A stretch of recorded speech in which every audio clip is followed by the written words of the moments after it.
They thought they were playing the long game until they realized they were already inside someone else's.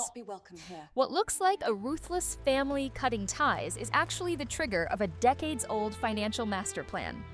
Hidden wealth, silent power, and perfect timing collide in a story where losing everything becomes the first move toward owning it all.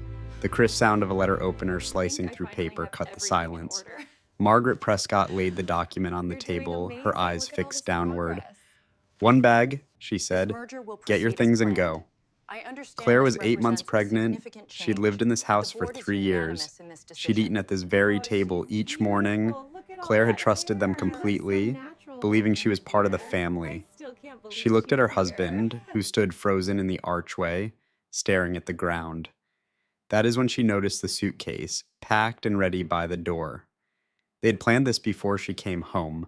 She turned and walked away, but none of them had any idea what she truly possessed. Her father spent 30 years creating a $14 billion trust fund for a moment exactly like this one, and that moment had come. Here's the lesson of this story. Often the very people who try to destroy your life are the ones who give you the strength to build a better one. A father's quiet protection, built up for decades, is a hidden power that no one else can see. If this story resonates with you, if you've ever been dismissed or cast out from a place you called home, then you have found the right channel.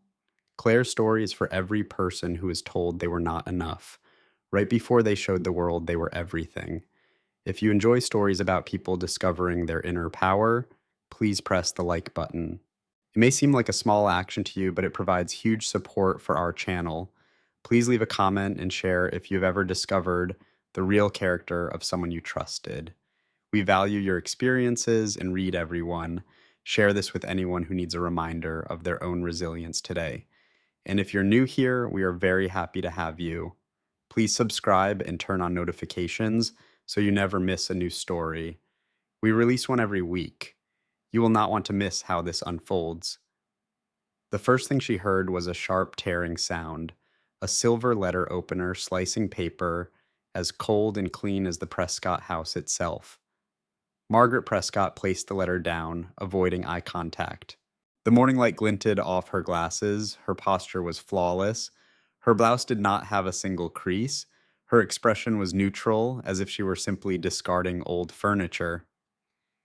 "We prepared the guest house for you," she said, "but given the situation, it is best you leave the estate completely."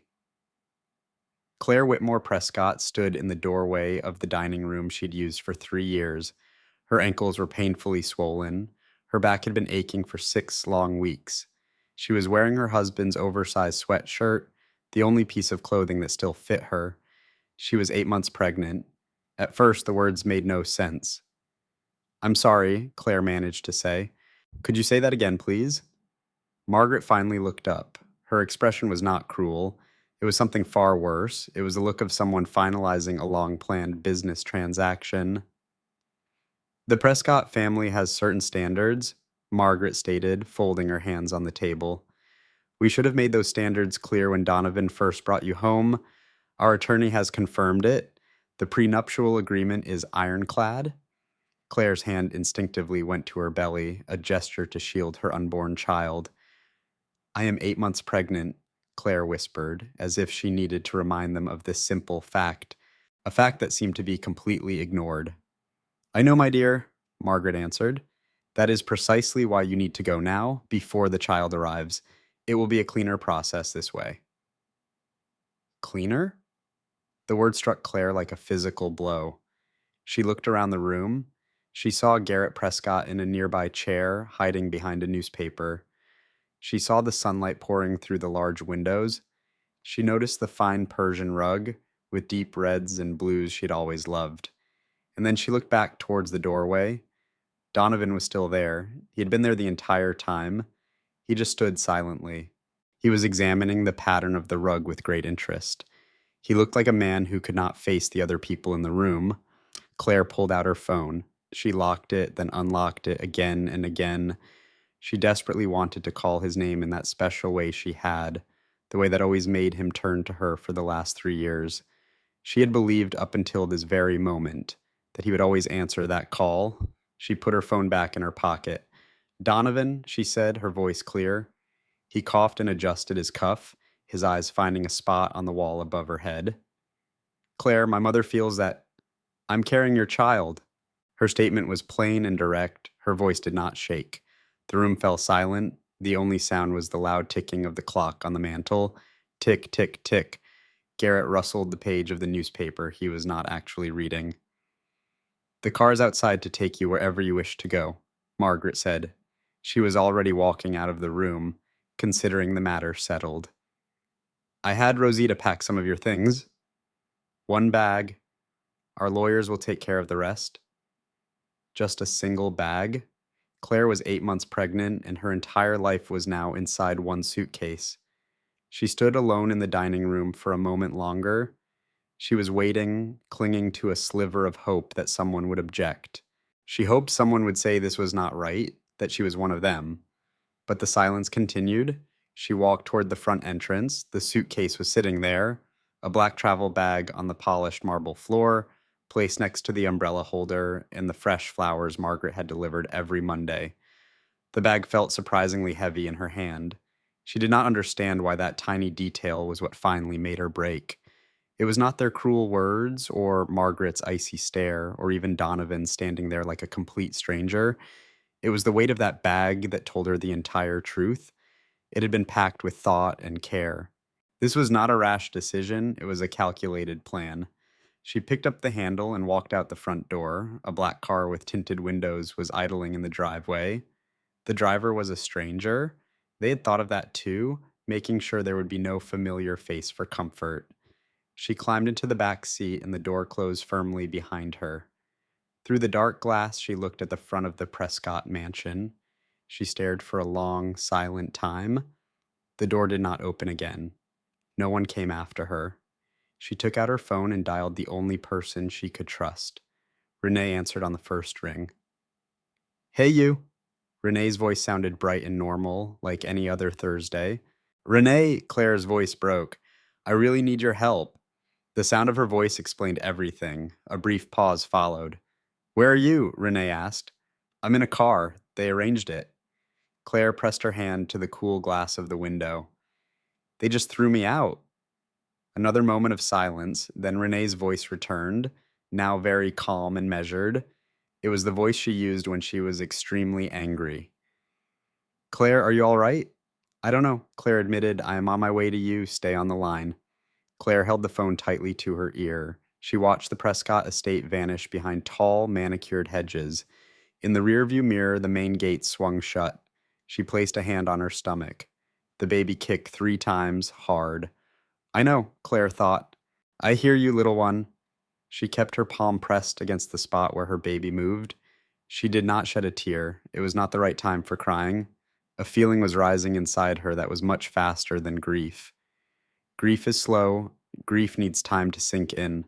This was something else entirely.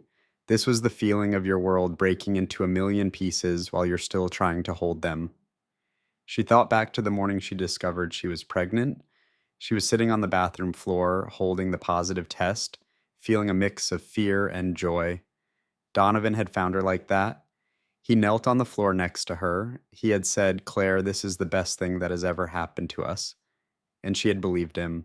She had been so certain that he meant it with all his heart.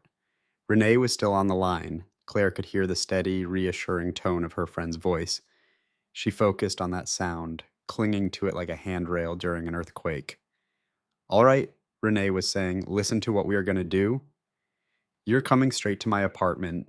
You're going to sit on my couch and put your feet up because I know how much your ankles have been hurting. You're going to tell me everything from start to finish, and I am just going to listen. And then after you are done, I am finally going to say what I've wanted to tell you for the past 2 years. What is that? Claire asked. Not now, Renee replied. Just get here first. Claire closed her eyes. She leaned her head against the cool leather of the seat. Okay, she whispered. I'm on my way. Outside the window, the city was a blur of motion. People were walking on the sidewalk. A man was drinking from a coffee cup. A woman was pushing a stroller. A dog was waiting patiently at a crosswalk. For everyone else, life was completely normal. She felt like she was in a world she could no longer access. Renee's apartment smelled like vanilla and the fabric softener she loved.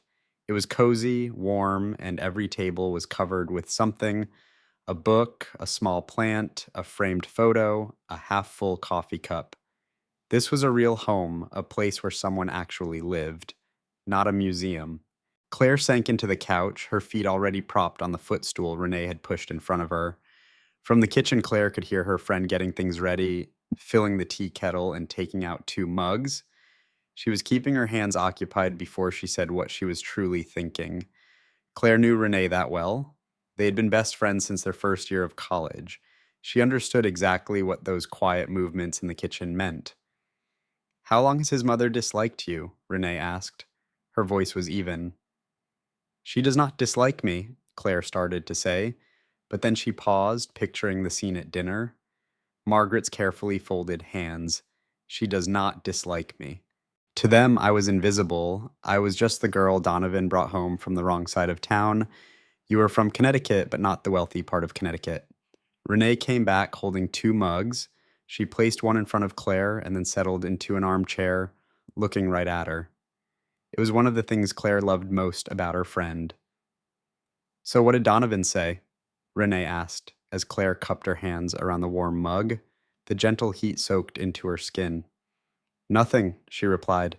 "He said nothing. He sent a text message about an hour after the car dropped me off." She took out her phone and read the words out loud. "Claire, I am so sorry about how that went. Can we talk when things settle down?" Renee glanced at the phone, then at Claire, and then back at the phone again. "When things settle down?" Renee asked again, her voice rising. "When things settle down?" Claire repeated, her own voice flat. "You're 8 months pregnant with his child?" "I know I am 8 months pregnant and I'm sleeping on your couch." "It is my pull-out bed," Renee corrected her gently. "My pull-out bed, which has a metal bar I have been meaning to fix for the last 18 months. Renee put her mug down on the table. "And he wants to talk when things settle down." "He did not say settle down. He said settle down," Claire clarified. She paused for a moment. "I honestly do not know what the difference is." "The difference is he is acting like this mess just happened by itself, like it is bad weather. Like you're just stuck in a storm that he had no hand in creating." Claire did not respond. She just continued to stare down into her mug. That night, sleep would not come. She lay in Renee's guest room, which was really a home office. The desk was pushed against the wall to make room for the pull-out bed in the middle of the floor. The metal bar in the center of the mattress pressed sharply into her lower back. She tried shifting to her left and then to her right. Inside her belly, Eleanor moved with that slow, rolling motion she had started making 3 weeks ago. It was like watching someone turn over in a dream. The ceiling above was a blank white. The room was quiet, except for the distant sounds of the city and the soft hum of Renee's refrigerator on the other side of the wall. Claire's mind started to wander. She went back to their very first meeting at the art gallery. She remembered how Donovan had suddenly appeared next to her. He said something about the painting she was observing, something so clever it genuinely caught her by surprise. In that moment, she believed she was meeting a person of substance.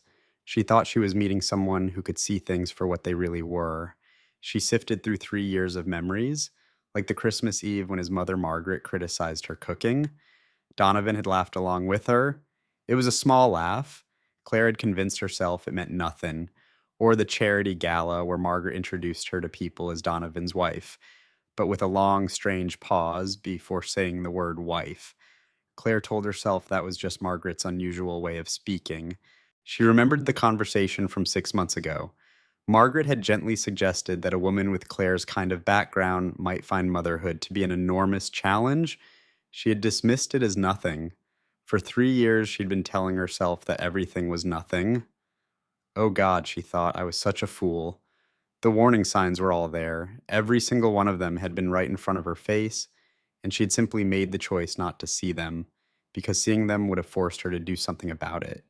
She was so deeply invested in the life she thought she was creating that she chose the beautiful fantasy over the hard truth every single time. She had been so sure she had married a good and decent man. Her entire life was built upon that one certainty. At 6 o'clock in the morning, she dialed Donovan's number. He answered on the fourth ring. His voice was heavy and thick with sleep. She noticed that right away. She'd not slept at all. He had slept soundly. "Claire," he said, "I need you to tell me what actually happened," she said. "Not what your mother decided happened." "What happened? I need to know what you decided." A long pause stretched out. She could hear the sound of his breathing. She could hear him carefully picking his words. "The family has some concerns about the direction of our marriage," he said. The sentence was so clean, so rehearsed, it felt like a punch to the gut. "Say that again," she said softly. There are concerns." "Donovan?" Her voice was steady. It did not shake at all. "That sounds like a press release. Please talk to me like a real person." Another silence followed, this one lasting even longer. "My father had some kind of business deal with your family many years ago," he finally said. His voice was much quieter now, and it sounded less practiced. Beneath the words, she thought she could hear a trace of shame. "Something went wrong. My parents feel that our marriage was a bad idea, considering that history." "A business deal?" Claire's grip on the phone tightened. "What kind of business deal was it?" she asked. "I really do not have all the details." "What business deal, Donovan?" There was only silence. "Claire, I really think you should talk to your mother," he said at last. "There are things about your father's estate that I was not aware of until just recently. Things my family... Your family what?" He did not finish the sentence. The silence between them felt like a real physical thing, like a vast distance she could actually measure. And in that silence, she understood everything she needed to know. He knew something important. He had known it even before they got married. And now that the Prescotts had decided their little arrangement was no longer useful to them, she was being thrown away. "I am not sad," she suddenly realized. "I'm absolutely furious." "I'm going to talk to my mother," she said. Her voice was perfectly calm. "And after that, I'm going to find out exactly what your family knows about my father. And then you and I are going to have a very different conversation than the one you're planning for." She ended the call, then she called her mother. Diane Whitmore answered the phone instantly, before it could even ring a second time, as if she'd been sitting there, just holding it. "Claire," she said. Her voice sounded like someone who'd been holding their breath for a very long time. It was the voice of someone who'd been waiting for one specific phone call to finally come. "Mom," Claire said, "what do you know about Dad's estate that I do not?" There was a long silence. "I need you to come home," Diane said. "There are things I should have told you a long, long time ago. Things your father asked me to wait to tell you until the moment was right." "I'm not going crazy," Claire thought. There was always something that they were not telling me. "I'm on my way," Claire said. She pushed herself up from the pull-out bed. She found her shoes. She found her coat. She walked to Renee's room and knocked softly on the door. She spoke through the wood. "I have to go to my mother's house. I will tell you everything later." "Do you need me to drive you?" Renee's voice answered right away. She was awake too, as if she had also been waiting. "No," Claire said. "This is something I have to do by myself." She stepped out into the early morning air. The city was just beginning to wake up. The light was a clean, pale gray. She got into a car, pointed it toward Connecticut, and started driving toward whatever secret her father had left behind for her. The house in Fairfield looked just the same as it always had. White paint, black shutters, and the huge oak tree in the front yard that Claire had climbed every single summer until she turned 12, the bird feeder on the back fence that her father, Owen Whitmore, had put up when she was 9, and he refilled it every Sunday morning without ever forgetting. Claire sat in the driveway for a minute before she walked inside. She just looked at the house. She thought about all of the normal Saturday mornings she had spent there. There were pancakes, the radio was always playing in the kitchen, and her father sat at the table with his newspaper, his simple ceramic mug, and his plain watch. He had a completely quiet, unassuming way about him. She never once suspected that her father was anything other than exactly what he seemed to be. She went into the house. Diane was in the kitchen. She had already made coffee, set out 2 mugs, and placed a plate of butter cookies from the Elm Street bakery in the middle of the table. She had clearly prepared for this conversation. Claire noticed that right away. The preparation itself told her just how long her mother had been waiting for this moment. They sat down at the table across from each other. Diane reached out and took both of Claire's hands in her own. "Your father was not the man he seemed to be," Diane said. Claire looked at her mother. She waited for her to continue. He was a very private man, an intensely private man. You know that. You knew him. Diane's hands tightened around Claire's. What you did not know, what he made me promise not to tell you until the time was right, was the real nature of the business he built. What did he build, Mom? Diane took a deep breath. Your father was a consultant. Yes, that much was true, but the consulting was just the part that everyone could see. Underneath all of that, for over 30 years, he built something completely different. He made a series of investments in early technology, in real estate, and in markets nobody had even recognized yet. He formed private equity partnerships that have grown to be extremely important. Diane paused. He never wanted any publicity. He never tried to take any credit for it. He deliberately built everything so it would stay hidden from view. He had his reasons for it. What were they? He was cheated badly when he was 29. Diane said his partners turned on him as soon as they realized what he had created. He lost almost everything. It took him 15 years just to recover. She took another breath. He was determined that you would never have to face something like that. The kitchen was perfectly still. The refrigerator made its low humming sound. A small bird landed on the feeder outside the window. Mom, Claire said, her voice was steady and firm. How much? Diane closed her eyes for a second, then she opened them again. $14 billion, she said, in a trust that is only for you. It becomes yours on your 29th birthday. Nothing in the room changed. The refrigerator continued to hum. The bird was still at the feeder. The butter cookies sat on the plate in the center of the table. $14 billion. Say that again, Claire said. $14 billion, Claire, in a protected trust under your name alone. He left me out of it because he said I was always taken care of, and he wanted you to have... Diane's voice broke just a little. She focused on the phrase he had used. Absolute independence. Those words echoed in her mind. She pictured Owen Whitmore, her father, a man of simple tastes. He wore a plain watch, drove an American car, and read the paper on the porch every evening with his tea. Every single year on her birthday, he told her she was his greatest success. Claire stood up. She moved with the slow caution of being 8 months pregnant, bracing herself with one hand on the table. She went to the back door, opened it, and stepped onto the porch. For a long moment, she just breathed in the cool morning air. She gazed at the bird feeder and imagined Owen Whitmore filling it each Sunday morning. It was a small, quiet routine he performed without announcement or fuss, just a task that he saw needed to be done. He did it without fail. It dawned on her that he knew something like this might happen. Maybe not the Prescott specifically, but someone who would appear at her most vulnerable time. Someone who felt entitled to what she had, even before she knew of it. He had built her an escape. For 30 years, he had been constructing a way out for her, keeping it hidden so she could have a normal life. He never wanted her to carry that weight until she absolutely had to. She gently touched her stomach. Your grandfather, she whispered to her unborn child, was a very complex man. She took another deep breath of the cool air. She exhaled slowly. Claire went back inside, took her seat, and lifted her coffee mug, looking at her mother. I need to know everything, she said. For the next 2 hours, Diane explained it all. She spoke of Sylvia Holloway, the lawyer Owen trusted completely, who had guarded the trust documents for 4 years, just waiting for Claire's call.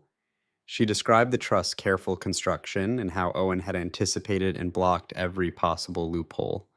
He even created a legal shield to prevent someone from marrying Claire just to get to the money.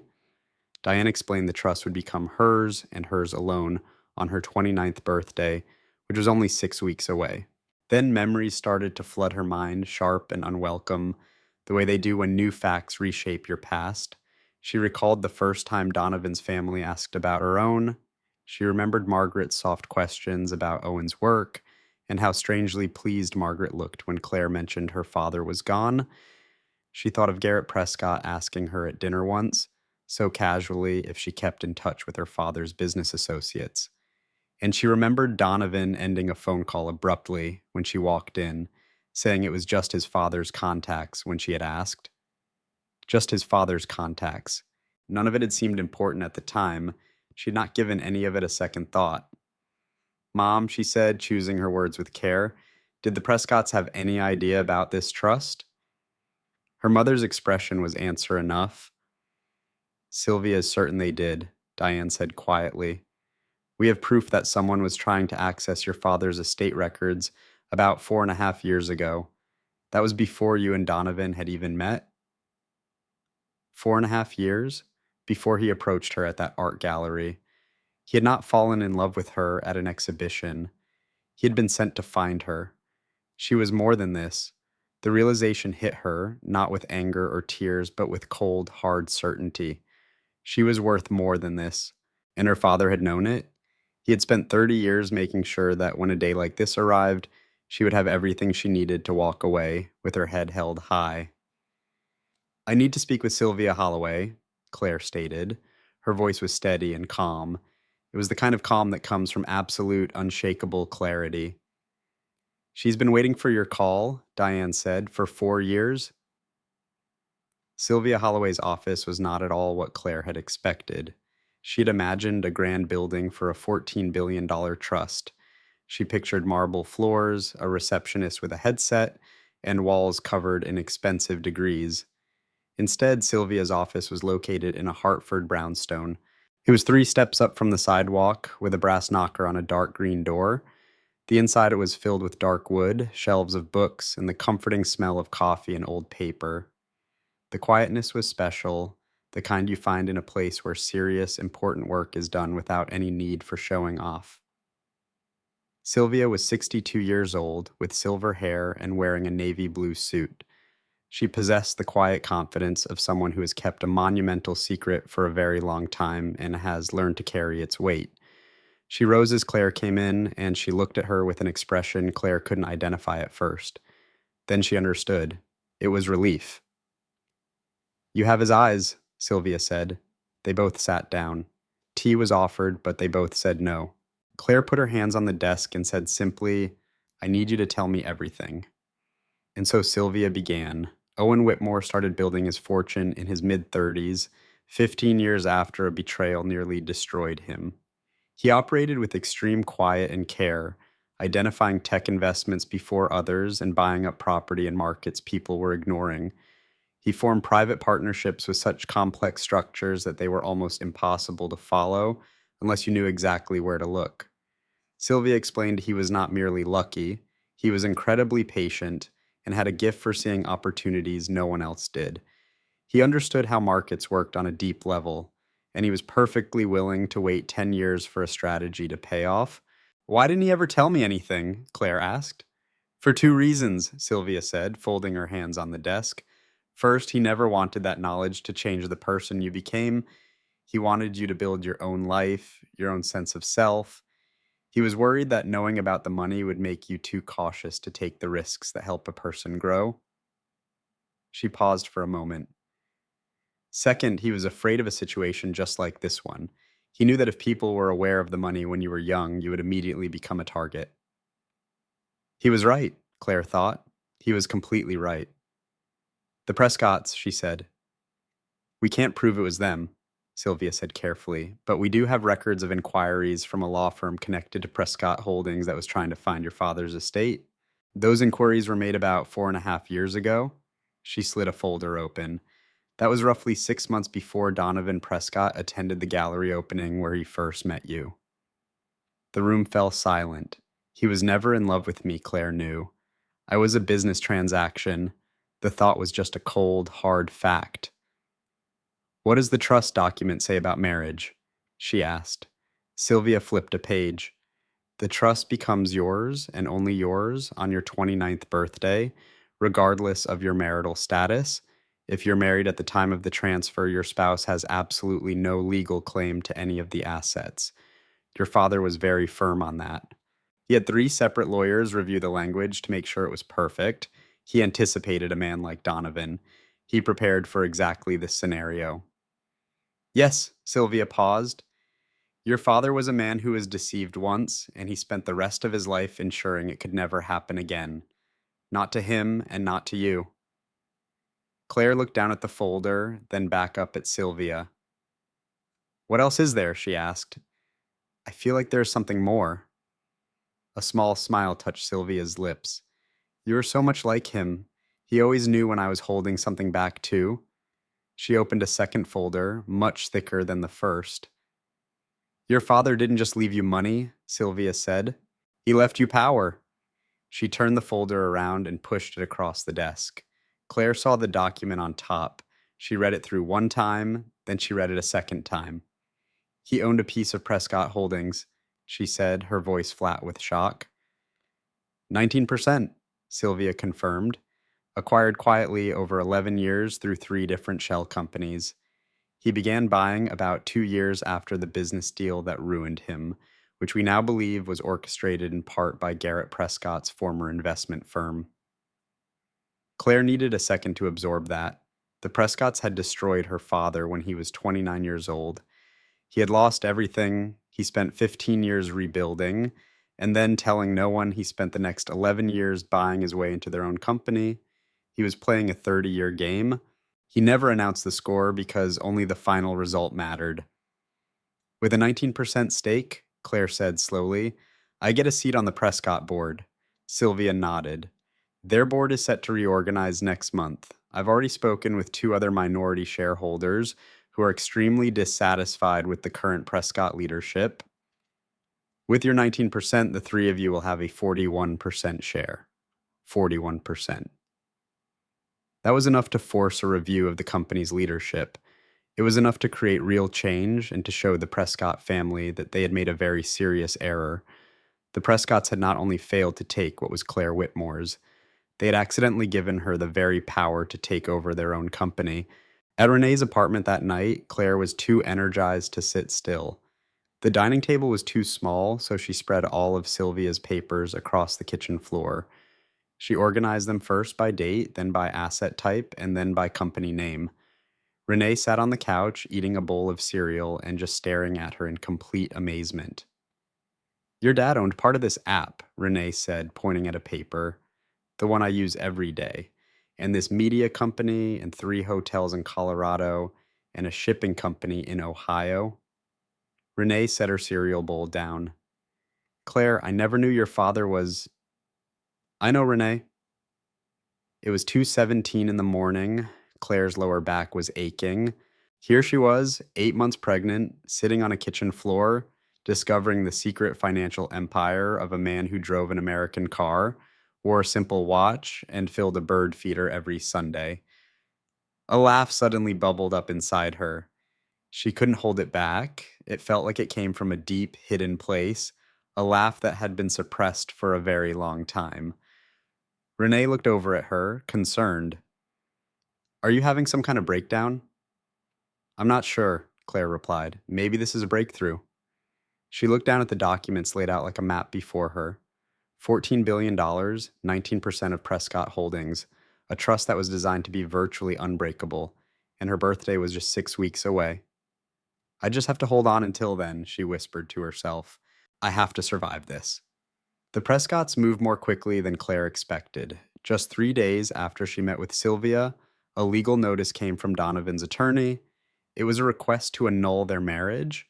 They claimed fraud, stating Claire had concealed her financial state before their wedding. The irony was stunning. Renee read the document twice, her focus sharp and disgusted. She set the paper down carefully on the table.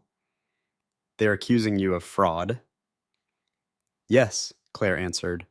The family who wanted my money is accusing me of fraud when I didn't even know I had $14 billion. That is a very aggressive move, Claire noted. You have to give them that. Her tone was completely level. It was the only way she could talk about it without falling apart. Beneath her calm surface was a terror she had not shared with Renee, a fear she had not even admitted to herself. Speaking it aloud would make it too real. She was terrified. Her 29th birthday was in 37 days. She was 8 months pregnant and sleeping on a sofa with a metal bar digging into her back.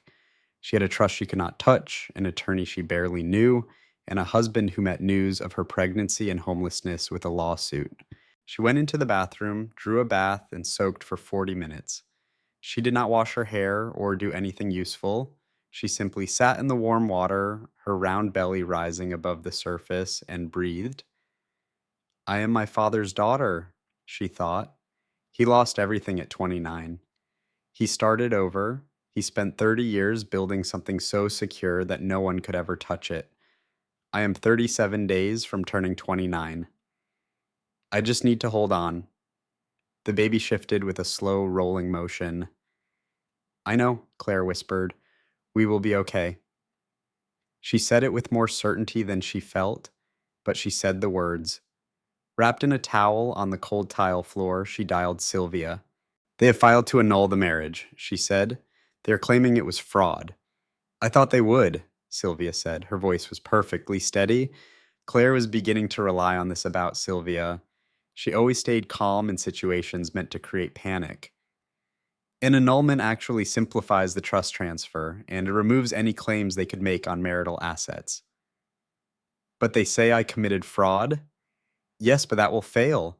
The claim requires that you intentionally hid the information, and we have ample proof you knew nothing about the trust. Sylvia paused. Let them file the paperwork. It helps our case. Those words changed the situation in Claire's mind, turning it from a defeat into a strategy. What do I do now? Claire asked. Continue doing exactly what you've been doing, Sylvia instructed. I am meeting with Clark Merritt next week. There's another piece of your father's plan that I need to share with you. It is about the Prescott shares in particular. What about them? Your father did not just own them for investment purposes, Sylvia explained. He held them as a specific kind of weapon. When you see the full plan, you will understand what he intended. What did he intend? Sylvia paused. He made sure that if anyone ever tried to hurt you, you were already living inside their house. Donovan called her himself that evening. Not his lawyer, him. Claire considered not answering. She watched his name flash on her phone for 4 long rings before she picked up. Claire, his voice sounded worn out, not in a fake way, but genuinely tired, like she remembered from the start of their marriage, back when he still told her what he was thinking. Then say something, she said. I need you to know I never wanted it to be like this. How did you want it to be? A long quiet followed. She could almost feel him searching for a response. I'm not sure, he confessed. I guess I thought you would learn about your father and the trust, and we could handle it like adults. And what would have happened then? Claire pressed him. We would talk, and after that? He did not answer. Donovan, she said. Her voice was not angry, it was past anger, something quieter and more definite. You only married me for the trust? He made no effort to deny it. She'd been preparing for this conversation. She knew it was coming. She thought it would feel devastating. Instead, it was like a door clicking shut. It was the distinct sound of one chapter ending so a new one could begin. Did you ever care about me? She asked. She had to know. She needed to know if any part of their life together had been real. There was a very long pause. I believe I did, Donovan finally said. I think that is what made this all so difficult. He loved her, but he chose to follow his family's plot anyway. That told her everything about her importance to him. She was not nothing to him, but she was not enough. She deserved so much more. I will protect our daughter, Claire said. Whatever happens between us, I will make certain she is always safe. I hope you choose to be in her life, but I'm not going to wait for you to decide. She hung up the phone. She went into Renee's kitchen, leaned on the counter, and just watched the city lights for a time. At some point, she thought, I allowed myself to disappear. I kept shrinking to fit a life that was never mine. I told myself it was fine. I kept saying it until I lost sight of who I was. She would never do that again. She called Sylvia a second time. I am ready, she said. For whatever happens next, I am ready. Clark Merritt arrived at Sylvia's office on a Tuesday morning. He held a briefcase and looked like a man whose long wait was finally done. He was 60 years old, and his words and clothes were very precise. He spoke about massive sums of money as easily as other people discuss a grocery list. He had the relaxed confidence of someone who had managed these huge figures for a very long time. He placed 3 documents on the conference room table. He set them in a neat row. Then he sat down and looked at Claire. Your father, he started, was a genius. not just for what he built, but for how he organized it. He pointed to the first document. The trust holds the investment portfolio. It was valued at $14.3 billion last month. It is diversified in tech, real estate, private equity, and other long-term projects that will appreciate for decades. He then indicated the second paper. The trust also contains, as you know, 19% of Prescott Holdings, which was acquired over 11 years through 3 separate companies. Each share is held by a different holding company, and none can be publicly linked to Owen Whitmore. He then shifted to the third document. What you do not know, he said, is that 4 years before he died, your father also reached out to 2 other minority shareholders of Prescott Holdings. One is a retired investment banker who possesses 12%. A separate family trust controlled another 10%. For many years, both of these groups had quietly fought the Prescott leadership. Claire looked at the documents and did the math. 19% plus 12 plus 10, 41%. Her father had brought them together. Before he died, he created an alliance and gave her the key to activate it. He did not leave anything to chance, Clark explained. He corresponded with both parties for 3 years. He revealed enough of his own story to gain their confidence. He told them the time would come and someone representing him would make contact. He even planned for this moment, Claire whispered. He planned for every outcome he could imagine, Clark confirmed. Later, Claire sat in Sylvia's parking lot for 25 minutes. The engine was off. She was unable to drive. She needed to let the new reality settle in. As she stared at the dashboard, she thought about her father. She imagined Owen Whitmore on his porch at night. He would be reading a newspaper, drinking his tea, and wearing a simple watch. He was keeping this enormous secret the whole time. He was managing a 30-year strategy from his porch in Connecticut. He was quiet, steady, and certain. She then recalled him at her graduation. He had given her one of his rare, heartfelt hugs. He had whispered, "Claire, you can achieve anything you decide to do. Always remember that." Back then, she figured it was just a nice thing for a father to say. Now she understood he meant it literally. He had spent 30 years proving it. He had constructed a world where that promise was financially and legally guaranteed.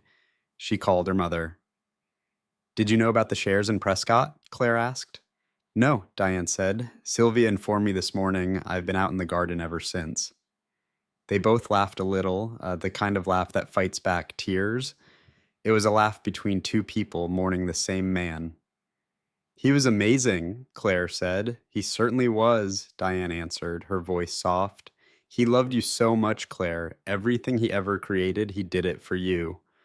Claire stayed in her car until the powerful feeling in her chest started to ease. Then she drove back to Renee's house. That evening, she called Preston Vale, the attorney for the Prescotts. His number was on the annulment paperwork. His voice was guarded, like a lawyer anticipating a bad call. "Ms. Whitmore," he started, "I am not certain we should be speaking." "I direct a trust that holds 19% of Prescott Holdings," Claire said clearly.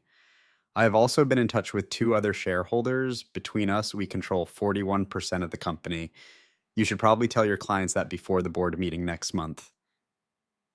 The silence on the phone was so complete, she thought she could hear him blink. "And one more thing," she said. "We possess the records from Garrett Prescott's first investment company. Regulators would find them very interesting. Sylvia Holloway will release them if we cannot reach a good agreement." Those were the exact words Margaret Prescott had used to throw Claire out.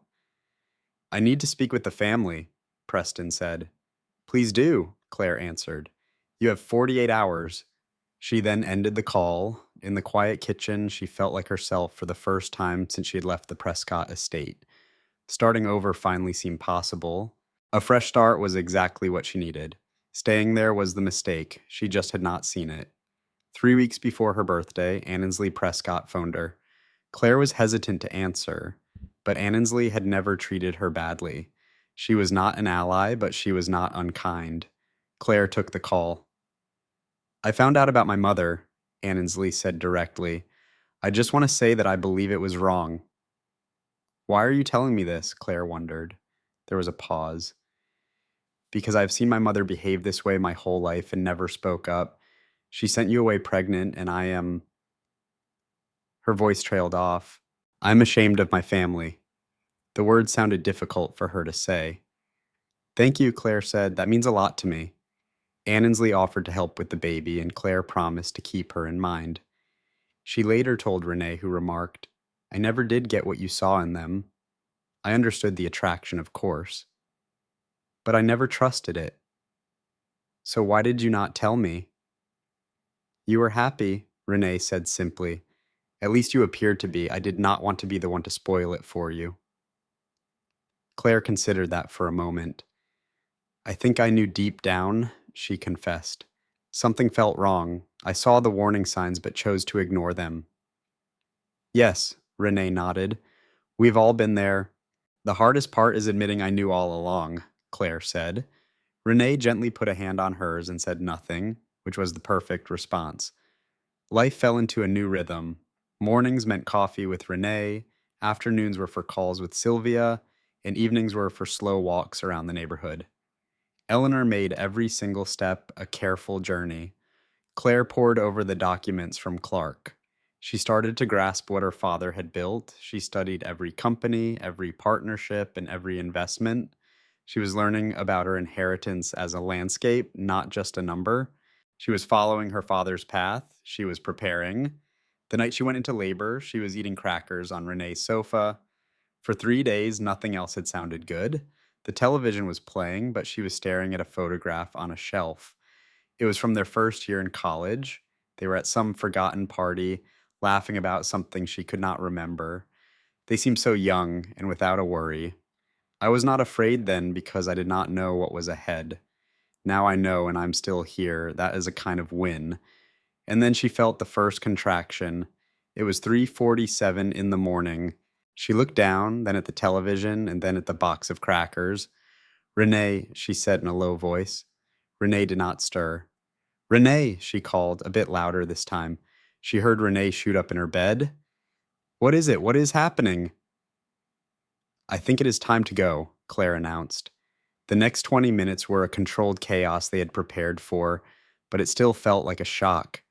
Renee grabbed the hospital bag Claire had packed 3 weeks ago. Claire put on her shoes. Renee called a car while Claire telephoned her mother. After a moment, she also dialed Sylvia, who had asked to be called. Sylvia answered on the first ring. It is happening, Claire said. I will meet you at the hospital, Sylvia replied and hung up. Claire made a conscious choice not to call Donovan. She felt no guilt about it. She would let him know later. How he reacted would be his first real test as a father. During labor, her world shrank to what her body was doing. Everything else disappeared. The trust, the Prescotts, the 41% share, her father's 30-year plan. It all dissolved. The only things that were real were her body, her breathing, the nurses, Renee's encouragement, and her mother's hand. Her entire being was focused on bringing her daughter into the world. Eleanor was born at 7:42 in the morning. She was 7 pounds, 4 ounces, with dark hair and Owen Whitmore's nose. Claire noticed it immediately, that specific nose with that little tilt at the end. It was her father's nose on this new, tiny person. She held her daughter close under the bright hospital lights. She whispered the name she had picked out months before. She chose it the same week she discovered the truth about her father. Eleanor, she said softly. Eleanor Owen Whitmore, not Prescott. Whitmore. By the window, Renee was crying quiet, happy tears. Diane held a cup of coffee that had long gone cold. Near the doorway, Sylvia stood with her hands clasped. For once her expression held no secrets. She had the look of someone who'd waited a very long time to see a story's ending, and now she had it. Donovan telephoned 6 hours later. Eleanor had been weighed, and Claire was trying to rest after eating. She saw his name appear on her phone screen and just let it ring. Her lawyer would be in touch with him in the morning. Sylvia Holloway could handle telling Donovan Prescott everything that needed to be said. Sylvia would be much more persuasive than a tired new mother in a hospital bed. She looked at Eleanor, sleeping soundly. Her father would have been so in love with her, she knew it for a fact. He would have loved her with that same quiet, constant way he had loved Claire. He would have taught her how to fill the bird feeder. They would have sat on the porch swings together. I know what I have to do, Claire thought. She felt a deep sense of certainty. She closed her eyes, and for the first time in many weeks, she truly slept. Claire's 29th birthday arrived 11 days after Eleanor's birth. It was a cool gray Tuesday. Eleanor had woken up twice in the night, but was now resting in her bassinet, making the soft sounds of a completely happy baby. Renee was in the kitchen brewing coffee. Diane was in an armchair by the window, wearing her reading glasses. She looked at home, like a woman who'd been helping out for days. At 9:14 in the morning, a text from Sylvia came through. The transfer is complete. Congratulations, Claire. Your father would be so proud of you. The official documents from Clark Merritt arrived at 9:30. They were very formal and detailed. $14.3 billion had been wired to accounts held in Claire Whitmore's name only, per the rules of the Owen Whitmore Irrevocable Trust. Claire was on Renee's couch in a nursing top and the same pair of yoga pants she'd worn for 4 days. She had not had a chance to wash her hair since Sunday. She was feeding Eleanor, completely focused like someone learning a new and vital skill. She handed her phone to Renee without a word. Renee read the text, set the phone down, and looked from Claire to Eleanor, then back to Claire. "So, what is your next move?" Renee asked. "I'm going to follow the plan my father made for me," Claire thought. "I am going to be free." But the first thing she did was call Preston Vale. He picked up immediately. He was obviously expecting to hear from her. His quick answer and cautious tone gave it away. "Miss Whitmore," he said. "The trust assets were moved this morning," she informed him. "I imagine you already know."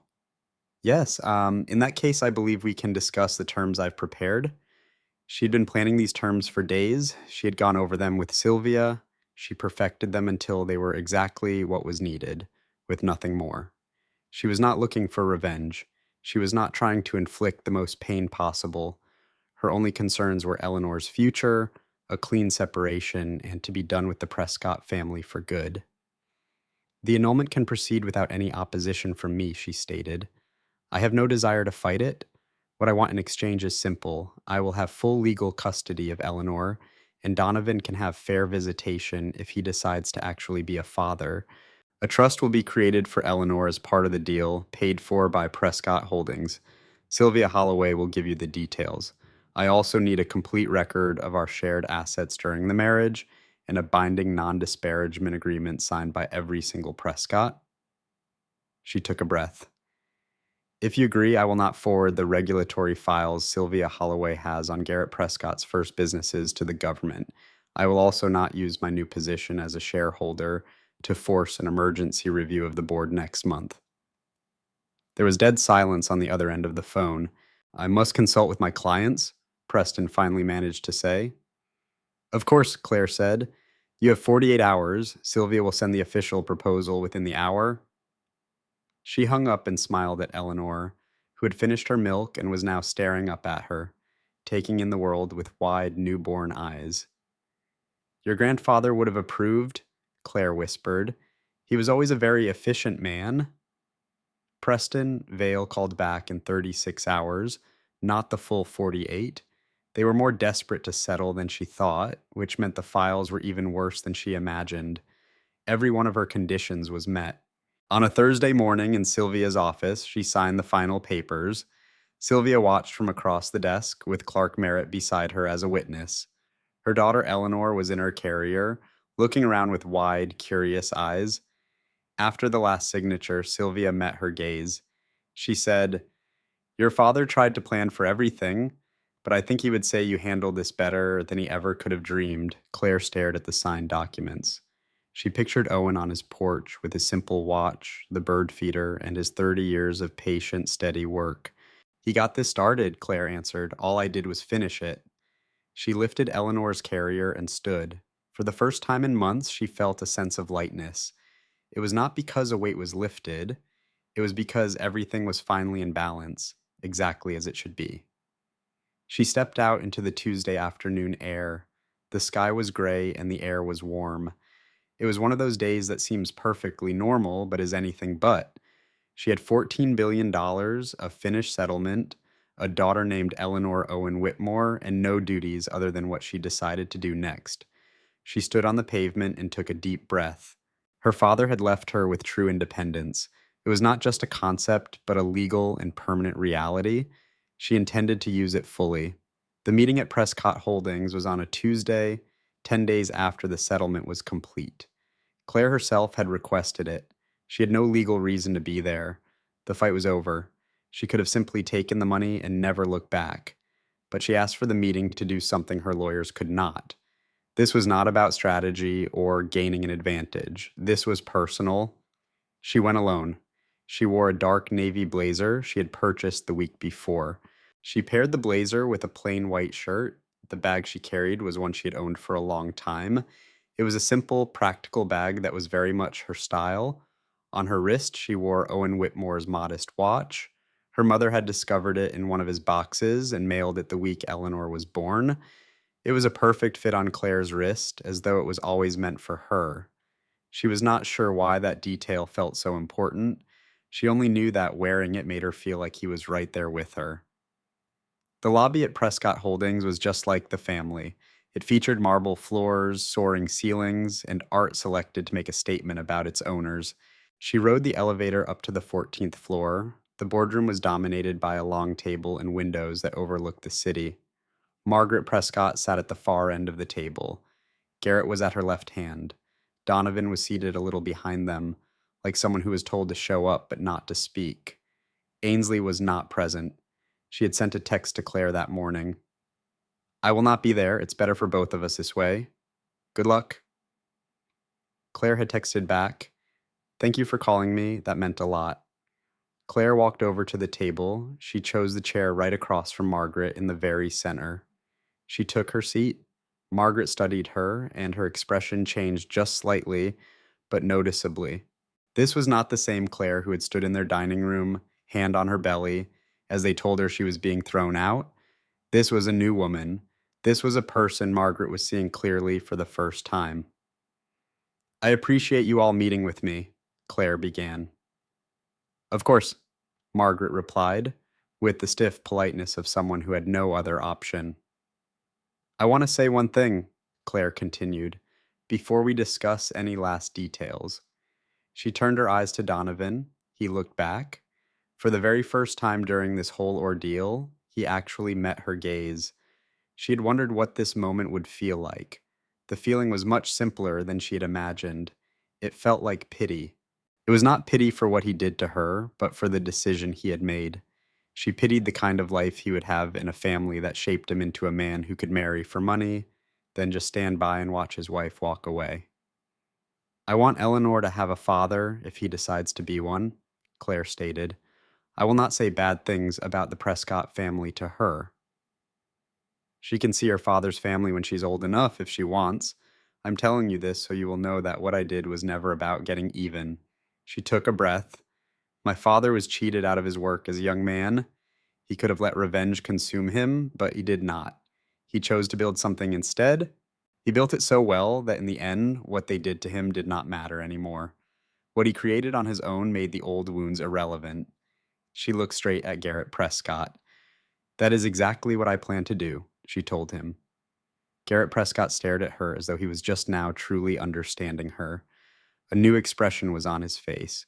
Perhaps it was respect, or maybe it was the look of a man realizing he lost a contest he never knew was happening.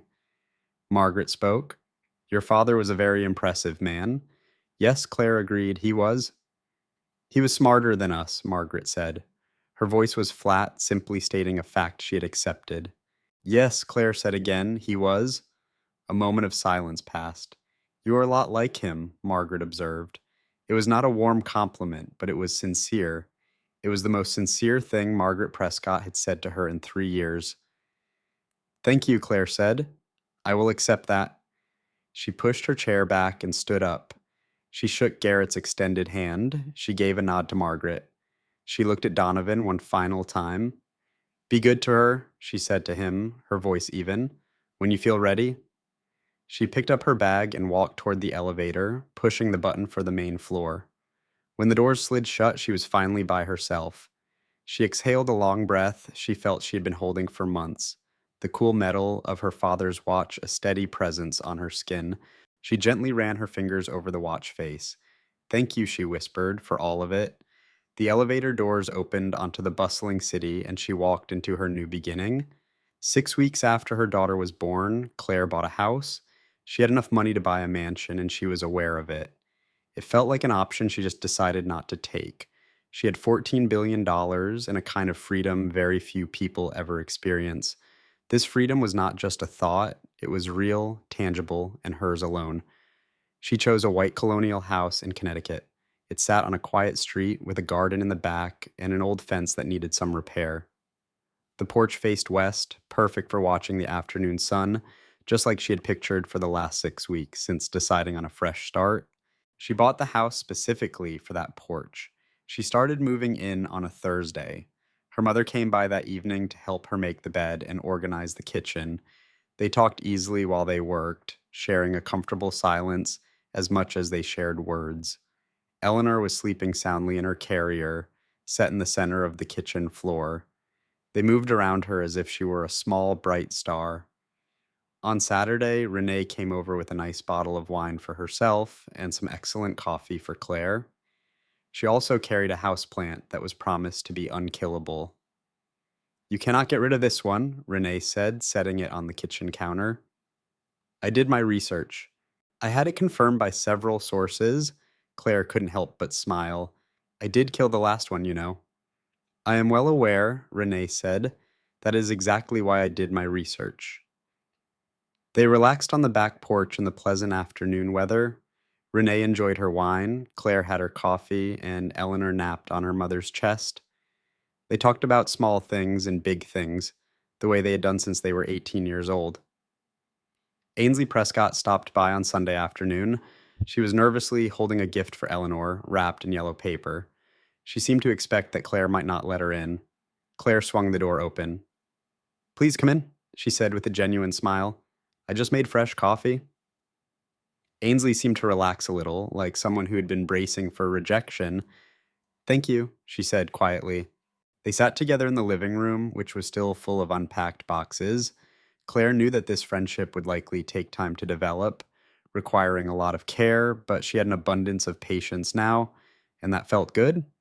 A card from Donovan came in the mail that week. He had written it by hand on the thick cream-colored paper his family always favored. It said, "I hope she gets your kindness and your father's resolve. I'm sorry I was not the man that either of you deserved." Claire read his message only one time. She then put the card into a box she had marked Eleanor's. The box was for items that were part of Eleanor's history, things for her daughter to look at when she was old enough to know the full story. The entire story. She wanted her to have the true version, not a simplified one. Claire believed Eleanor had a right to know everything. In quiet moments, she had begun to think about the things she would one day tell her daughter. They were not grand lessons, just simple truths she had discovered over the last hard months. She would say to Eleanor, "Your grandfather built a whole world for you so that you would never have to be scared. So you would never feel like another person had power over your life. He did not build it because he was angry, though he had every reason to be. He built it all out of love, the kind of love that sits on a porch at dusk, that fills a bird feeder each Sunday, and that tells a little girl she can do anything at all." She would also tell her, "Some people will try to make you like them. Some people will greet you with a huge smile, but you should always trust their actions over their words. The real story is in the space between what they promise and what they do." She would say, "The hardest thing was not walking out of a mansion with just a single bag. The most difficult part was knowing the truth the whole time and choosing not to see it. It takes work to face hard truths. You can start getting good at it when you're young. I wish I had." She would tell her daughter, "We are Whitmores. Your great-grandfather built that name with 30 years of hard work and quiet kindness. You were born with it. It is not a weight to carry, it is a gift." On a Thursday night in late October, the air felt crisp with the promise of autumn. The light had that golden Connecticut glow that makes the whole world look magical. Claire brought Eleanor out onto the back porch. She settled into a sturdy wooden chair she had purchased just for moments like this, one that was made to last forever. She set her father's watch on the little table beside her. Eleanor was fascinated by the light, her face filled with awe. It was the total focus of a baby discovering the beauty of light and realizing that beauty is all around us. Claire looked out at the garden, the fence that needed a few repairs, and the sky as it changed from gold to orange to a gentle evening blue. She thought about her dad. She thought about the business he created, the simple things he valued, and his refusal to let anyone take these things from him or from her. She thought about the betrayal at 29, the 15 years spent rebuilding, and the 30 years of smart planning. She remembered the plain watch he wore through everything. He never did it for the power. She finally understood that now. He did it to give her a doorway. It was a door that was always open, a door no one could ever shut. She could walk through at any time and find what he had wanted for her. Complete independence, and now she had finally walked through it. This was her freedom win, like Sylvia always said. It was the only victory that really mattered. She was not in the Prescott's dining room anymore. She was not driving away from a life she thought she wanted. She was not on a sofa bed, staring at a ceiling, thinking about 3 years of ignored warnings. She was on her porch in her chair, with her father's watch and her baby girl. They were bathed in the Connecticut October light as it softened from gold to amber and then to blue. She considered what she had slowly figured out over the last few months. The truth came together in quiet moments, while feeding her baby and learning what her father had truly built. All along, the door to her prison had been unlocked. She had been her own jailer. She spent so much time trying to fix the cage, making herself smaller to live in it, and finding excuses to call that cage a home, that she never once checked the door. The door was always open. She just had to stop trying to patch up the walls and start walking toward it. She looked down at Eleanor, who was still captivated by the final rays of sunlight. As the sky got darker, the garden settled into silence.